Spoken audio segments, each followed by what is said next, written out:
बिहार में 8 जून तक बढ़ाया गया लॉकडाउन। दुकान खोलने के लिए सुबह 6 बजे से 2 बजे तक की छूट। सरकारी कार्यालयों को केवल 25% ही रह सकेंगे कर्मचारी। पप्पू यादव की रिहाई को लेकर बिहार में जॉब कार्यकर्ताओं का प्रदर्शन। पटना के आर्ट कॉलेज के आयकर गोलंबर तक निकाला मार्च।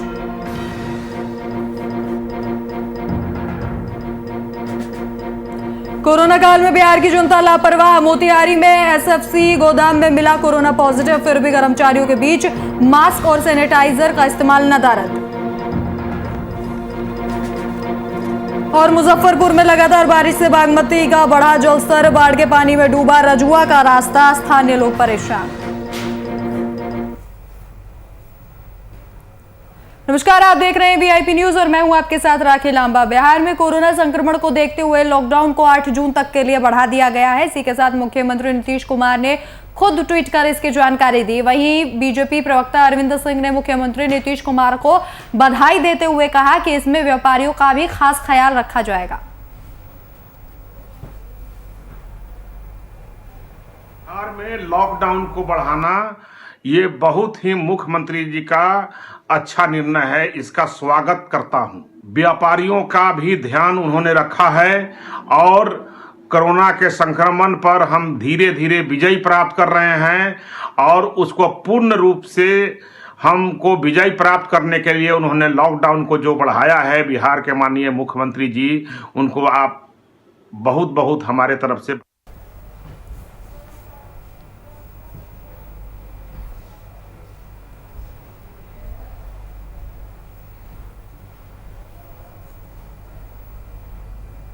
वहीं बिहार सरकार के द्वारा कोरोना के कहर पर अंकुश लगाने के लिए 8 जून तक के लिए लॉकडाउन को बढ़ा दिया गया है। हालांकि राज्य सरकार के द्वारा कुछ रियायत भी दी गई है, जिसके बाद अब 2 जून से 8 जून तक शहरी क्षेत्र के साथ साथ ग्रामीण क्षेत्रों में दुकान और प्रतिष्ठान सुबह 6 बजे से दोपहर के 2 बजे तक खुले रहेंगे।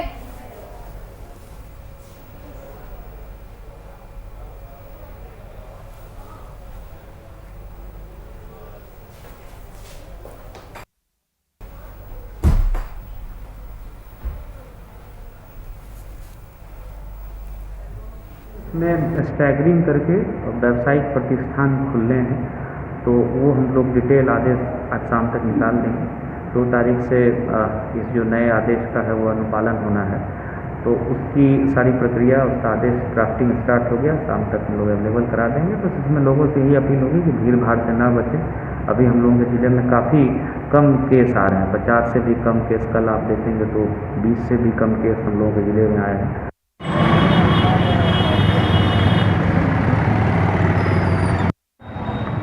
किया गया है। इसी के साथ कहा गया है कि व्यापारी वर्ग का खास ख्याल रखा जाएगा। आपको बता दें कि जिस तरीका लगातार रूप से लॉकडाउन बढ़ाया जा रहा है, कहीं ना कहीं रिकवरी रेट और संक्रमण की दर कम हो रही है।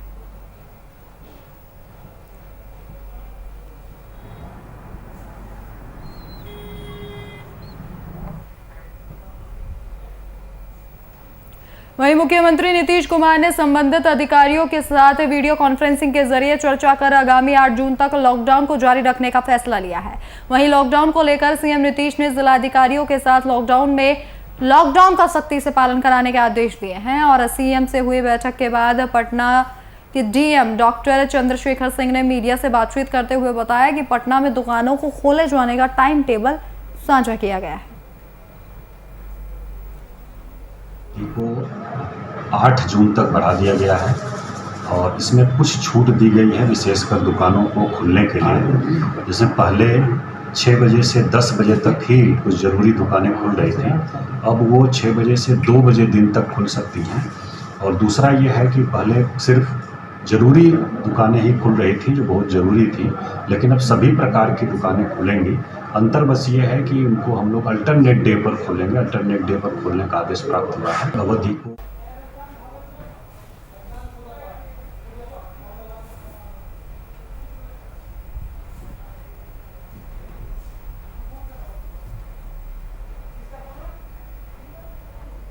बिहार में लॉकडाउन के 1 हफ्ते के लिए लॉकडाउन बढ़ा दिया गया है। मौजूदा रियायतों को जारी रखते हुए लॉकडाउन राज्य में 8 जून तक प्रभावी रहेगा। सरकार के फैसले को लेकर राज्य में अब राजनीति भी शुरू हो गई है। आरजेडी प्रवक्ता मृत्युंजय तिवारी ने सरकार पर तंज कसते हुए अपनी प्रतिक्रिया जाहिर की है। सरकार ने आज फिर लॉकडाउन 4 की घोषणा कर दी है। 8 जून तक लॉकडाउन बढ़ा दिया है। लॉकडाउन पर लॉकडाउन सरकार करते जा रही है।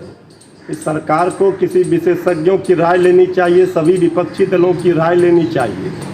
लॉकडाउन तो अंतिम विकल्प है। बहुत सारे लोग भूख से मर रहे हैं, अर्थव्यवस्था चौपट हो रही है।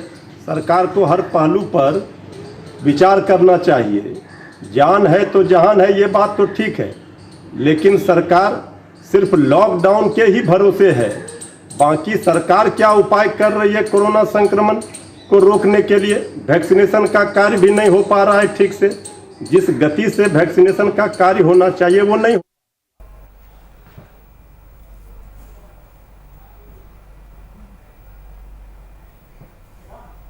वहीं जाप प्रमुख पप्पू यादव के कार्यकर्ताओं ने उनको जेल से रिहा कराने के लिए बिहार में जाप कार्यकर्ताओं के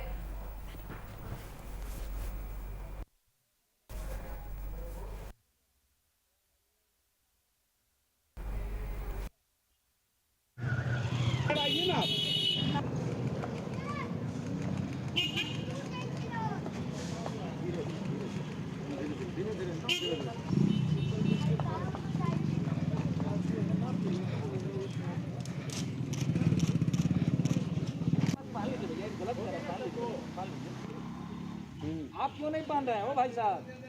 बांध लीजिए ना।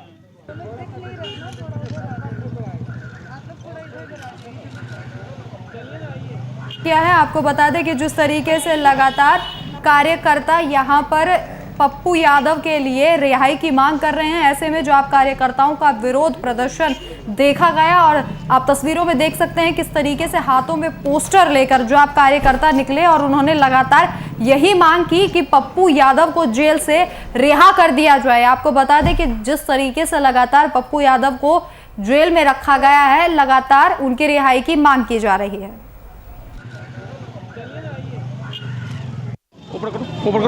जुलूस निकाले हैं हम लोग अपने राष्ट्रीय अध्यक्ष, पार्टी के राष्ट्रीय अध्यक्ष श्री पप्पू यादव जी को रिहा कराने के लिए लगातार हम लोग रोड पर हैं और लगातार हम लोग संघर्ष कर रहे हैं। सरकार के क्रियाकलापों का उजागर कर रहे हैं।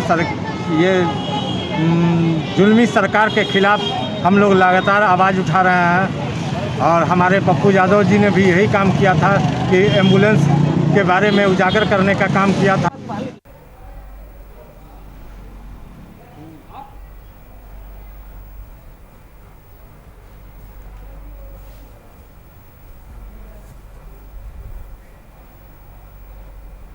वहीं मुजफ्फरपुर में लगातार हुई बारिश के कारण बागमती के जलस्तर में बढ़ोतरी से बाढ़ का खतरा आ गया है। बड़े खतरे के बीच रजुआ का रास्ता बाढ़ के पानी में डूब जाने से आवागमन प्रभावित हो गया है। इसके साथ ही आसपास के क्षेत्रों में भी इसका साफ तौर पर असर देखने को मिल रहा है। वहीं ग्रामीणों ने बताया कि करीब 1 महीना पहले कटाव स्थल पर जेसीबी मशीन द्वारा नदी के किनारे से बालू निकालकर करीब 500 मीटर में भर दिया गया था, लेकिन ये मरम्मती का कार्य नवंबर-दिसंबर में ही शुरू किया जाना चाहिए था, लेकिन कार्य बरसात के सीजन से 1 महीने पहले शुरू किया गया है।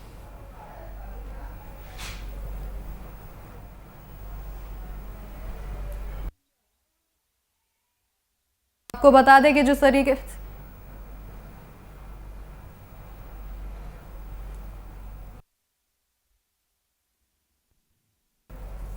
तो बागमती का जलस्तर लगातार बढ़ता जा रहा है। जिस तरीके से बिहार में बारिश हुई है और अब उसका असर लगातार जल भराव और इसी के साथ नदियों का जलस्तर बढ़ता जा रहा है, जिससे अब स्थानीय निवासियों को बाढ़ का खतरा डरा रहा है।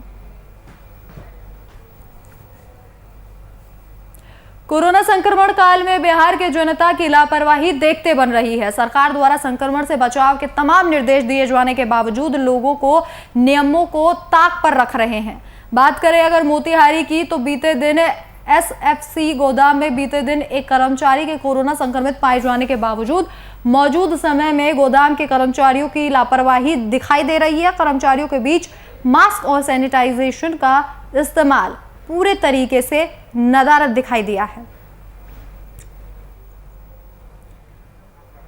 कोरोना काल में कर्मचारियों की लापरवाही यहाँ पर साफ तौर पर देखी जा सकती है। जिस तरीके से बिना मास्क और सैनिटाइजर के यहाँ पर तमाम लोग गोदाम में काम कर रहे हैं। आपको जानकारी दे दें कि यहाँ पर कोरोना संक्रमित कर्मचारी भी मिले थे, लेकिन दौरान इसके भी यहाँ पर लगातार सैनिटाइजर और मास्क, सोशल डिस्टेंसिंग की धज्जियां उड़ाई जा रही हैं। समस्तीपुर भाकपा कार्यालय और भाकपा विधायक अजय कुमार पर फिर से जानलेवा हमला किया गया था। साथ ही मौके पर उनके अंगरक्षक अनिल कुमार भी घायल हो गए थे, जिसको लेकर भाकपा शहर कमेटी और प्रखंड कमेटी ने अपराधियों की गिरफ्तारी और विधायक पर झूठा से मुकदमा रद्द करने सहित अन्य मांगों को लेकर जुलूस निकाला।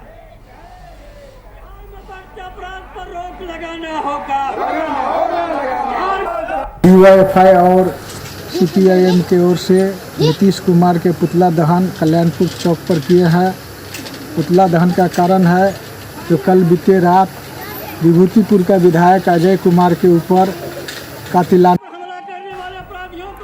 तो सीएम नीतीश कुमार का पुतला जलाया गया। आपको बता दें कि जिस तरीके से विधायक पर जानलेवा हमला हुआ था, उसे लेकर स्थानीय लोगों ने अपना विरोध दर्ज कराया है। उसके साथ ही उन्होंने कहा कि कोई भी मामले में कार्रवाई नहीं की जा रही है। आपको बता दें कि इस घटना में विधायक के बॉडीगार्ड भी गंभीर रूप से घायल हो गए थे, जिन्हें अस्पताल में भर्ती कराया गया था। विभूतिपुर विधायक पर जानलेवा हमला किया गया था।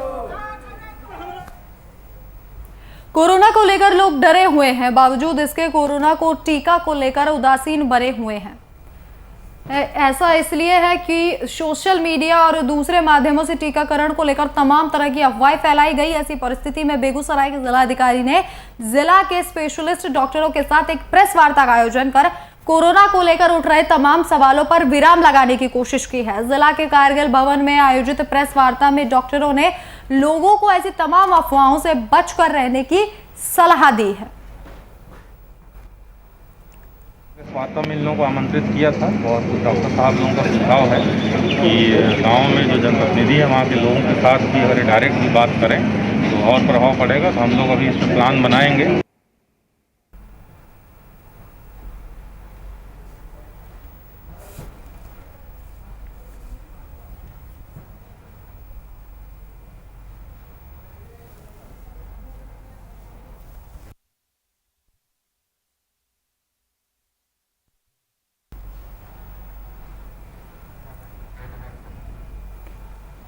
कोरोना के टीके को लेकर जो अफवाहें फैलाई जा रही है, उसके खिलाफ लोगों को जागरूक करने के लिए बैठकें की जा रही है, ताकि टीकाकरण को लेकर लोगों को जागरूक किया जाए। क्योंकि लगातार देखा जा रहा है कि जिस तरीके से विपक्ष और कुछ लोग सोशल मीडिया पर भ्रामक परिस्थितियां बना रहे हैं कि वैक्सीन लेने से वैक्सीन के साइड इफेक्ट्स हो रहे हैं, इस तरीके की तमाम जो अफवाहें हैं उनको खारिज करने के लिए यहाँ पर एक बैठक की गई। और प्रेस वार्ता के दौरान तमाम जो डॉक्टर हैं उन्होंने भी यही कहा कि वैक्सीनेशन ज़रूरी है।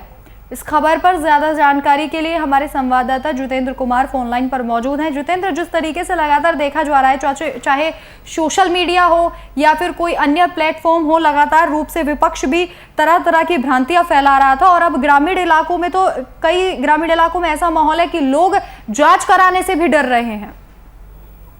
बिल्कुल, मैं आपको बता दूं कि जिस तरीके से अफवाह का जो दौर चला हुआ वैक्सीनेशन के लेने के माध्यम से लोगों में डर का माहौल बना हुआ।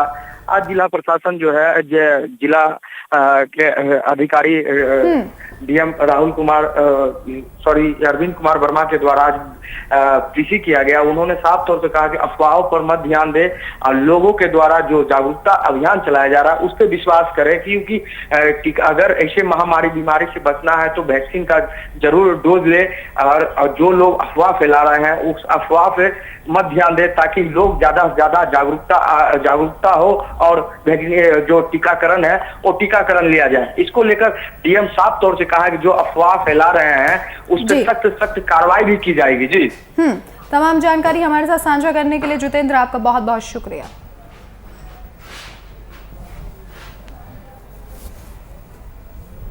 वहीं बीजेपी महिला मोर्चा भागलपुर द्वारा जिला अध्यक्ष श्वेता सिंह के नेतृत्व में तिलका मांझी स्थित हीलिंग टच अस्पताल में रक्तदान शिविर का आयोजन किया गया। बीजेपी सरकार के 7 साल पूरे होने पर भारतीय जनता पार्टी देश भर में सेवा सप्ताह चला रही है, जिसके तहत ये रक्तदान शिविर का आयोजन किया गया।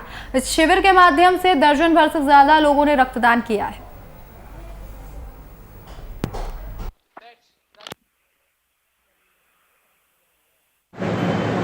इसके उपलक्ष्य में भारतीय जनता पार्टी सेवा सप्ताह के रूप में अलग अलग जगहों पर सेवा के कार्य कार्यकर्ता कर रहे हैं, जिसके अंतर्गत सूखे अनाज का वितरण, इम्यून किट जिसमें कि हॉर्लिक्स, सैनिटाइजर, मास्क, साबुन, काढ़ा, मूंग चना, ये सब बांट रहे हैं। इसी के तहत आज रक्तदान शिविर का आयोजन सेवा सप्ताह के रूप में महिला मोर्चा के द्वारा, महिला मोर्चा की अध्यक्ष श्वेता सिंह जी के नेतृत्व में यह रक्तदान शिविर आयोजित किया गया। तो इस खबर पर ज्यादा जानकारी के लिए राजीव पांडे, ब्यूरो चीफ, हमारे फोन लाइन पर मौजूद हैं। राजीव जी, जिस तरीके से पूरा एक सप्ताह के लिए सेवा सप्ताह चला रही है बीजेपी और लगातार जिस तरीके से कार्यकाल को पूरे होने की खुशी है, रक्तदान शिविर लगाया जा रहा है, सभी जो राज्य हैं, शहर हैं, जिला है, वहां पर यह कार्यक्रम चलाया जा रहा है। क्या कुछ जानकारी फिलहाल इस शिविर को लेकर? भागलपुर में प्रधानमंत्री के दूसरे टर्म के 2 साल पूरा होने के उपलक्ष्य में ये कल से कार्यक्रम शुरू हो गया है। कल भागलपुर के जिला अध्यक्ष के द्वारा किया गया था, वहीं आज भागलपुर के महिला मोर्चा के जिला अध्यक्ष श्वेता सिंह के द्वारा आज रक्तदान शिविर का आयोजन किया गया है। ये कार्यक्रम उन्होंने हीलिंग टच हॉस्पिटल में प्रायोजित किया है, जिसमें कि भाजपा कार्यकर्ताओं ने तो जो रक्तदान दिया ही, उसके साथ साथ अन्य लोगों ने भी वहां पर स्वेच्छा से रक्तदान उसमें शिविर में आए और रक्तदान किया है। जी राजीव जी, तमाम जानकारी हमारे साथ साझा करने के लिए आपका बहुत बहुत शुक्रिया।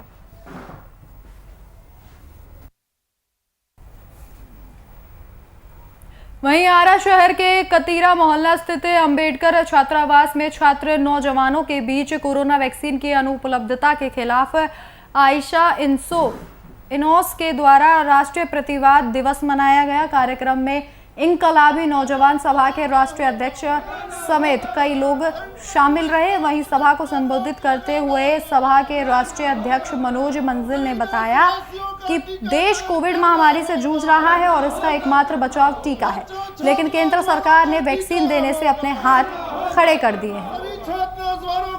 और 18 साल से ऊपर के छात्र नौजवानों का टीकाकरण के लिए इन्होंने रजिस्ट्रेशन का प्रावधान कर दिया है। रजिस्ट्रेशन करने पर टीका मिल नहीं रहा, टीकाकरण होगा, इसलिए रजिस्ट्रेशन की अनिवार्यता बाध्यता खत्म करो। सभी छात्र नौजवानों बच्चों का टीकाकरण की व्यवस्था करो। पंचायत स्तर पर आंगनबाड़ी केंद्रों में, पंचायत लेवल में जो स्वास्थ्य उप केंद्र है, स्कूल है, गाँव में, पंचायत में, उसको टीकाकरण का केंद्र बनाया जाए। वहीं जॉब प्रमुख पप्पू यादव के जेल जाने के बाद भी पार्टी के द्वारा किए जाने वाली आम जनता की सेवा कार्य लगातार जारी है। पार्टी के द्वारा सभी गरीब अस्पतालों और लोगों को लगातार रूप से खाना दिया जा रहा है। इसके साथ ही पार्टी के कार्यों के दूसरे दलों के लोग, सामाजिक और कार्यकर्ताओं का खूब समर्थन मिल रहा है।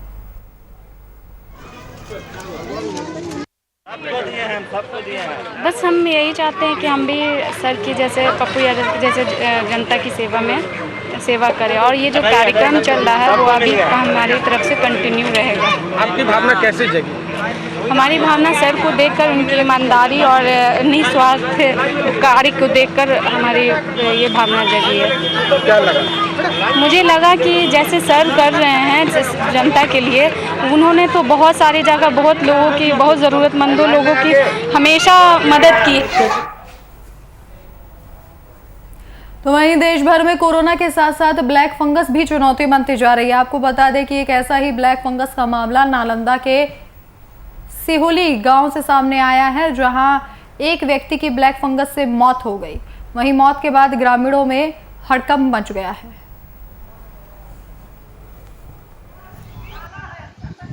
हुआ तो ऐसा था कि जैसे कि हॉस्पिटल से आए थे, बीडी हॉस्पिटल से, तो दो दिन ठीक रहे, फिर उनके अचानक आइज़ में दर्द हुआ। आइज़ में दर्द होने के कारण फिर उनको आइज़ डॉक्टर के पास ले गए। तो आइज़ डॉक्टर के पास ले जाने के बाद उनके आइज़ में फिर दवाई वगैरह दिया, फिर भी उसमें सुधार नहीं आया। सुधार नहीं आने के कारण फिर उनके सर में दर्द हुआ अचानक, तो उसी वजह से धीरे धीरे आइज में बहुत ज़्यादा प्रॉब्लम बनने लग गया। इसी वजह फिर उनको फिर जांच के लिए फिर वहाँ पे ले गई सुजीत डॉक्टर के यहाँ, फिर वहाँ पे उनको जांच लिख दिया है ये ऑर्बिट का, ये सब MRI में, फिर उनको पटना ले जाया गया।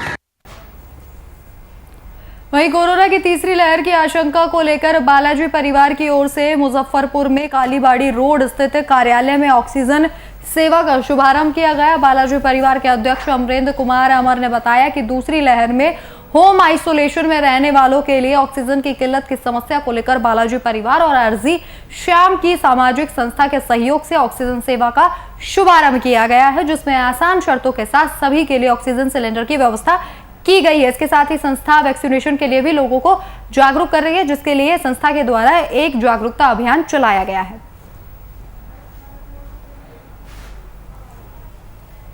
आज बालाजी परिवार अपने सहयोगी संस्था अर्जी श्याम के सहयोग से ऑक्सीजन बैंक की स्थापना, ऑक्सीजन सेवा की शुरुआत की है, जिसमें आज हम लोग इस कोरोना महामारी के आपदा के समय जो शहरवासियों को झेलना पड़ा, उस दुख से दुखी होकर और सभी लोगों के सहयोग से हमारे अर्जी श्याम से मित्र हमारे गौतम शर्मा, आलोक शर्मा और उनके टीम के सहयोग से हम लोगों ने आज गरीबों के लिए कम से कम जमा राशि और कम से कम शुल्क पर उनको ये सेवा उपलब्ध कराने का प्रण किए हैं। इस कोरोना काल में दैनिक मजदूरों के साथ पटना जंक्शन के कूलियों को भी काफी परेशानियां हो रही है। ट्रेनों के कम होने और यात्रियों की संख्या कमी होने के चलते कूलियों के सामने रोजी रोटी की समस्या खड़ी हो गई है। ऐसे में बिहार चैम्बर ऑफ कॉमर्स के द्वारा पटना जंक्शन के कूलियों को सूखा राशन मुहैया कराया गया।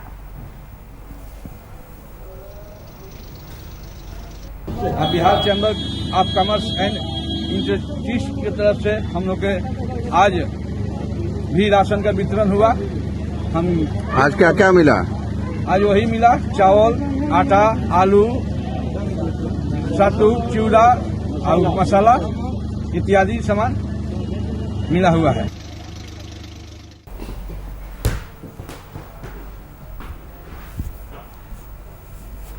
समस्तीपुर स्थित डॉक्टर राजेंद्र प्रसाद केंद्रीय विश्वविद्यालय के कुलपति डॉक्टर रमेश चंद्र श्रीवास्तव ने विश्वविद्यालय में सभी कोरोना केस के नेगेटिव होने पर खुशी जाहिर की है। मीडिया से मुखातिब होते हुए उन्होंने जानकारी दी है कि विश्वविद्यालय प्रशासन ने कोरोना संक्रमण से बचाव को लेकर कई सख्त कदम उठाए, जिसका नतीजा ये है कि कोविड सेंटर में आए सभी संक्रमित मरीज रिकवर कर गए। इसके साथ ही उन्होंने सेवा प्रदान करने के लिए स्वास्थ्य विभाग के कर्मचारियों को शुक्रिया अदा किया।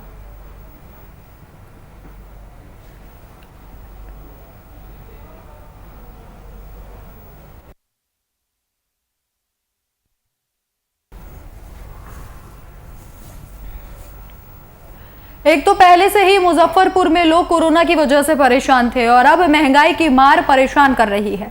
पेट्रोल डीजल की कीमतों के साथ अब खाने के तेल के दाम भी आसमान छू रहे हैं। दरअसल इस महीने खाद्य तेलों की कीमतों में रिकॉर्ड इजाफा देखा गया है। आपको बता दें कि पिछले साल लॉकडाउन में सरसों तेल का रेट 100 से 120 रुपए प्रति किलो था, जो इस बार के लॉकडाउन में बढ़कर 200 रुपए तक पहुंच गया है।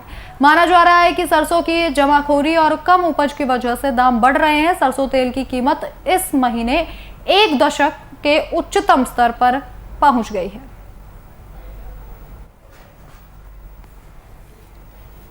तो फिलहाल इस वक्त के बुलेटिन में मेरे साथ इतना ही। देश और दुनिया की तमाम बड़ी खबरों के लिए देखते रहिए VIP न्यूज़। नमस्कार।